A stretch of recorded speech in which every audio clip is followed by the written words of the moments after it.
এখানে কিছু কথা বলছে ওরা। এই লোক দুটা মিথ্যা কথা কইয়া টাকা উঠাইছে মানুষের থেকে। আমি এই মুরব্বীকে জিজ্ঞেস করলাম এই ছেলেটা কে, উনি বললো যে আমার ভাতিজা হয়, আমার বড় ভাইয়ের ছেলে। মিথ্যা কথা বলছে। আপনারা দেখবেন কিছুক্ষণ পর ওনারা কথা বলছে টাকা ভাগাভাগির ব্যাপারে, গাইবান্ধায় গেলে আরও কত টাকা পাবে, কত টাকা ইনকাম করতে পারবে।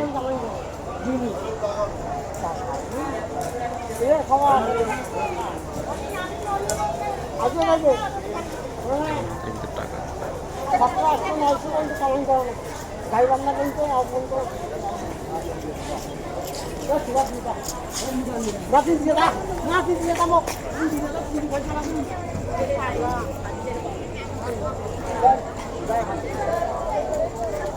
আমি নাকি জিজ্ঞেস করছিলাম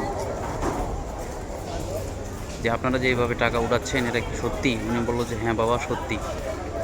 আপনারা তো জানেন আমাদের ধর্মে একটু ডিমান্ড বেশি লাগে, ওনাদের ধর্মে বলে টাকা বেশি লাগে।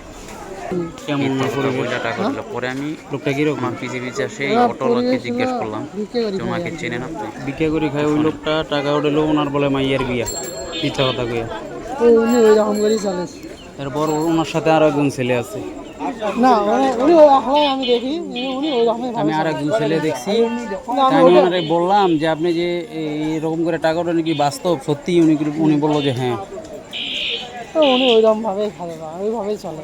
একটু বলে দিন, কারণ রাস্তাঘাটে ধরা পড়লে সমস্যা হবে কিন্তু, হ্যাঁ বুঝছেন? আপনি বলবেন যে যে লোকে আপনার সাথে ছিল ওই লোক আমার চেনে, ওই লোকেই বলছে এই কথাটা। এর চেয়ে মিথ্যা কাহিনী। বাসা আমার এখানে ভাই। এই প্রতারক চক্রদের এই যে হাত যে থেকে লোকটার সাবধান। কথা বললাম, এই সেই লোকটা। মানুষকে বোঝা যায় না।